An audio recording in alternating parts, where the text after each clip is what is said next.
हे मेरे प्यारे बच्चों, कैसे हैं आप सब। उम्मीद करती हूँ आप सब अच्छे होंगे। बच्चों, मेरे चैनल पे आप सबका स्वागत है। बच्चों, आज का जो हमारा वीडियो है वो 3rd क्लास के स्टूडेंट्स के लिए है। यहाँ पर देखिए कक्षा 3 के साथ यहाँ पर अपना सेक्शन लिखिए, यहाँ पर अपना नाम और यहाँ पर अपने टीचर का नाम। ठीक है, ये वर्कशीट जो है वो है हिंदी की वर्कशीट। ये वर्कशीट नंबर है 115 और ये 23 तारीख यानी मंडे की वर्कशीट है।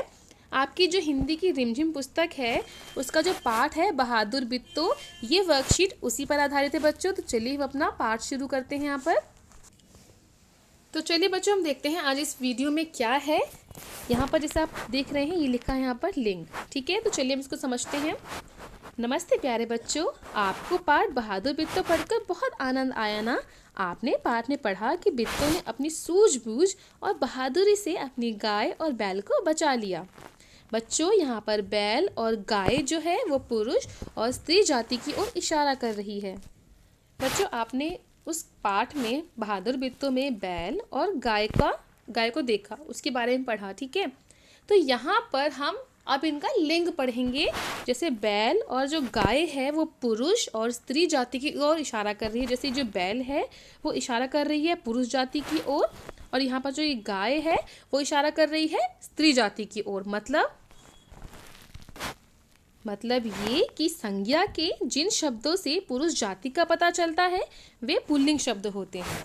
ठीक है, संज्ञा के वे शब्द जिनसे हमें पता चलता है कि वे शब्द जो है वो पुल्लिंग जाति के हैं। ठीक है, पुरुष जाति के हैं, माफ कीजिए।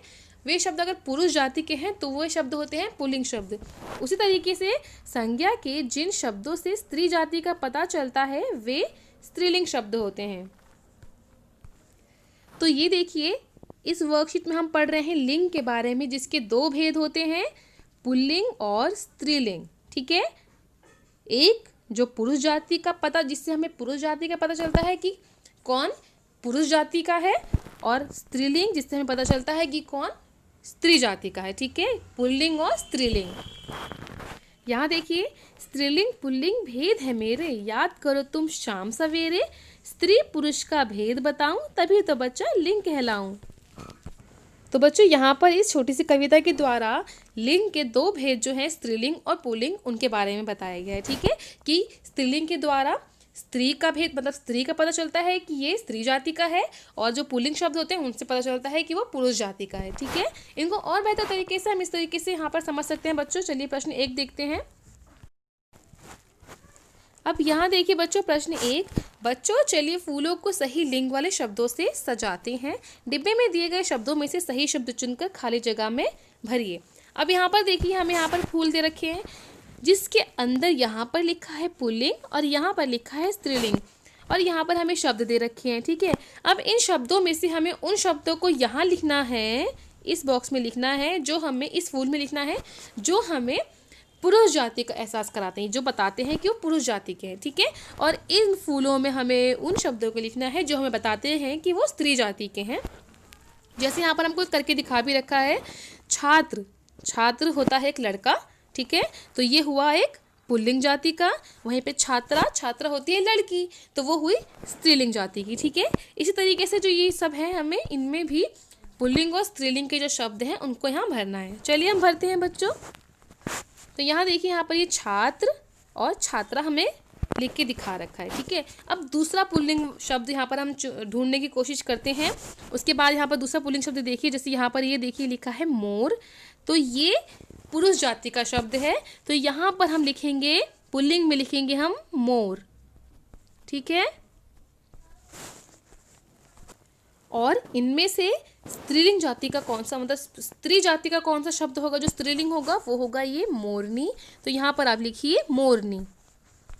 तो इस तरीके से बच्चों यहाँ पर लिखिए मोरनी। अब ठीक है, अब मोर के बाद दूसरा शब्द देखते हैं, ये क्या है, ये है पिता। तो ये कहाँ आएगा बच्चों, बिल्कुल सही, वो आएगा यहाँ पुल्लिंग के फूल में, यहाँ पर हम लिखेंगे पिता। ठीक है, यहाँ पे आप लिखिए पिता। तो इसका स्त्रीलिंग शब्द क्या होगा, पिता का स्त्रीलिंग शब्द होगा ये, यानी माता। तो यहाँ पर आप लिखिए माता। ठीक है, अब उसके बाद देखिए यहाँ पर ये शब्द देखिए, अब ये शब्द है राजा, जो पुरुष जाति का एहसास कराता है। जाहिर सी बात है, राजा एक पुरुष होता है, एक आदमी होता है, तो वो आएगा यहाँ पर पुल्लिंग वाले फूल में, तो यहाँ पर लिखिए राजा। ठीक है, उसके बाद इसका स्त्रीलिंग शब्द जो होगा वो होगा ये रानी, तो यहाँ पर आप लिखिए रानी। तो इस तरीके से हमारे ये जो पूरा फूल है, जो फूलों को सजाने का जो हमारा ये एक्टिविटी थी वो कंप्लीट होती है बच्चों। इसको आप ज़रूर ऐसे कीजिएगा, इसका आप स्क्रीनशॉट भी ले सकते हैं। ठीक है, चलिए हम प्रश्न 2 की तरफ आगे बढ़ते हैं। अब यहाँ देखिए, बच्चे ने जल्दबाजी में जो शब्द हैं उनको उल्टा लिख दिया। मतलब जहाँ पे पुल्लिंग शब्द लिखने थे वहाँ पे स्त्रीलिंग शब्द लिख दिए, और जहाँ पर स्त्रीलिंग शब्द लिखने थे वहाँ पर लिख दिए पुल्लिंग शब्द। अब हमें क्या करना है, इनको हमें ठीक करके दोबारा से लिखना है। देखिए यहाँ पर ये जो रेखांकित शब्द हैं जिनको लाल किया हुआ है, हमें उन शब्दों को सही रूप में लिखना है। ठीक है, तो हम पहला वाक्य पढ़ लेते हैं। क देखिए, बित्तों का घोड़ी तेज दौड़ता है। अब बित्तों का के बाद घोड़ी लिखा हुआ है, घोड़ी के बाद तेज दौड़ता है। तेज दौड़ता है हम इस्तेमाल करते हैं, यूज़ करते हैं बच्चों पुरुष जाति के लिए। ठीक है, जब हम किसी पुरुष जाति से संबंधित व्यक्ति की या चीज़ की बात कर रहे हैं। ठीक है, यहाँ पर हम बात कर रहे हैं पुल्लिंग शब्द यानी घोड़े की। तो ये जो यहाँ पर हमने घोड़ी लिखा है वो गलत लिख दिया है, ये स्त्रीलिंग शब्द यहाँ पर लिख दिया है। हमें यहाँ पर क्या लिखना है बताइए? जी हाँ, बिल्कुल सही, यहाँ पर हमें लिखना है घोड़ा। तो हमारा वाक्य हो जाएगा बिल्कुल सही कि बित्तों का घोड़ा तेज दौड़ता है। ठीक है, बित्तों का घोड़ा तेज दौड़ता है। तो इस तरीके से यहाँ पर घोड़ी हमें हटा के लिखना है घोड़ा। तो ये देखिए बच्चों, यहाँ पर हमने इसका उत्तर लिख दिया घोड़ा। ठीक है, अब हम वाक्य ख पर चलते हैं। बैल दूध देती है। बैल दूध देती है, बैल तो पुरुष है, पुरुष पुल्लिंग है, पुरुष जाति का है, बैल कैसे दूध दे सकती है? तो यहाँ पर आएगा कि गाय दूध देती है। ठीक है, क्योंकि गाय हमेशा गाय ही दूध देती है, बैल दूध नहीं देता है बच्चों। तो हमारा यहाँ पर उत्तर आ जाएगा गाय। तो यहाँ पर आप लिखिए गाय। तो यहाँ पर हमने इसका सही उत्तर लिख दिया गाय। ठीक है, अब वाक्य 3 ख देखिए, यानी बित्तों की बात सुनकर शेरनी भाग गया। भाग गया, भाग गया तो हम पुरुषों के लिए इस्तेमाल करते हैं, पुरुष जाति के लिए इस्तेमाल करते हैं। हम अगर स्त्री जाति के लिए इस्तेमाल करेंगे तो हम बोलेंगे, अगर हम शेरनी के लिए इस्तेमाल करेंगे तो यहाँ लिखेंगे भाग गई, मगर यहाँ पर तो लिखा है भाग गया। तो यहाँ पर जो ये शेरनी शब्द है, यहाँ पर शेरनी नहीं आएगा, यहाँ पर आएगा शेर। ठीक है, तो इसका उत्तर लिख दीजिए बच्चों आप लोग, शेर। तो यहाँ देखिए बच्चों, इस तरीके से हम यहाँ पर लिख देंगे इसका उत्तर शेर। ठीक है, तो पहले में आएगा घोड़ा, दूसरी में आएगा गाय, उसके बाद आएगा शेर। ठीक है, अब प्रश्न 3 की तरफ चलते हैं हम। प्रश्न 3 में देखिए क्या कह रहे हैं, पहचानिए अलग कौन। प्रत्येक पंक्ति में एक शब्द का लिंग अन्य शब्दों से अलग है। चलिए उन्हें सामने बने बादलों में लिखते हैं। यहाँ पर हमें इन पंक्तियों में कुछ शब्द दिए गए हैं, इनमें से एक शब्द ऐसा है जिनका लिंग अलग है, चाहे वो स्त्रीलिंग हो सकता है, वो पुल्लिंग भी हो सकता है। ठीक है, हमें छांटना है कि सारे शब्द कैसे हैं और वो एक शब्द कौन सा है जो उस लिंग का नहीं है। ठीक है, तो चलिए हम उसको छांटते हैं बच्चों, और उसके बाद हम उसको यहाँ पर इन बादलों में लिखेंगे। तो यहाँ देखिए, पहला शब्द है माता। माता एक औरत होती है। यहाँ पर है शिक्षिका। शिक्षिका जो है वो औरत, स्त्री के लिए इस्तेमाल किया जाता है। ठीक है, फिर यहाँ पर नौकरानी, वो भी स्त्री के लिए इस्तेमाल होता है, ये भी स्त्रीलिंग शब्द है। उसके बाद बहन, बहन भी एक स्त्रीलिंग शब्द है। फिर अब है पिता।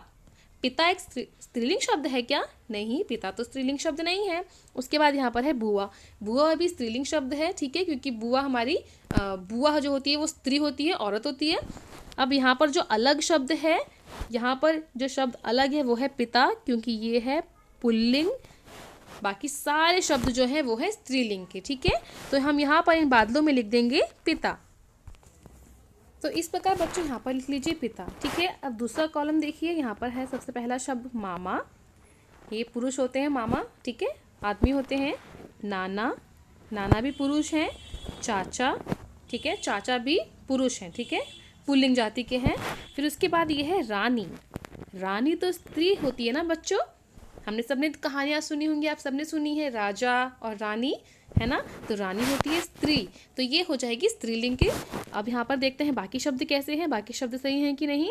दादा और यहाँ पर है काका। तो ये दोनों शब्द जो है वो पुल्लिंग के हैं। तो यहाँ पर अलग शब्द जो है, सबसे अलग जो है वो है यहाँ पर स्त्रीलिंग जाति का शब्द, वो है ये रानी। ठीक है, तो यहाँ पर हम लिख देंगे रानी। यहाँ पर बादलों में लिखिए रानी। अब तीसरा कॉलम देखते हैं बच्चों हम। यहाँ पर है सबसे पहला शब्द शेरनी, फिर उसके बाद है मोरनी, फिर है हथिनी, गधा, चूहिया और बाघिन।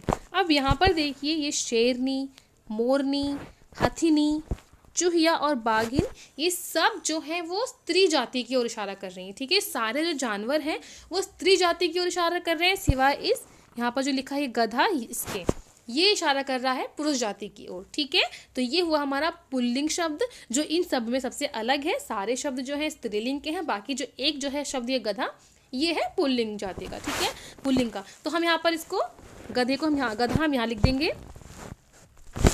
तो इस प्रकार बच्चों यहाँ पर आप लिखिए गधा। तो देखिए इस तरीके से हमारा ये जो ये सारी पूरी वर्कशीट है इसके उत्तर इस तरीके से आ जाएंगे। इनको आप ज़रूर कर लीजिएगा बच्चों। उम्मीद करती हूँ आपको ये वीडियो समझ आया होगा। अगर आपको मेरा वीडियो अच्छा लगा है तो मेरे वीडियो को लाइक ज़रूर कीजिएगा, इसको अपने दोस्तों तक शेयर ज़रूर कीजिएगा और न्यू व्यूवर्स मेरे चैनल को सब्सक्राइब ज़रूर कर दें। चलिए जल्द ही मिलूंगी आपसे एक नए वीडियो के साथ। तब तक पढ़ते रहें, बढ़ते रहें। Thanks for watching. Bye bye.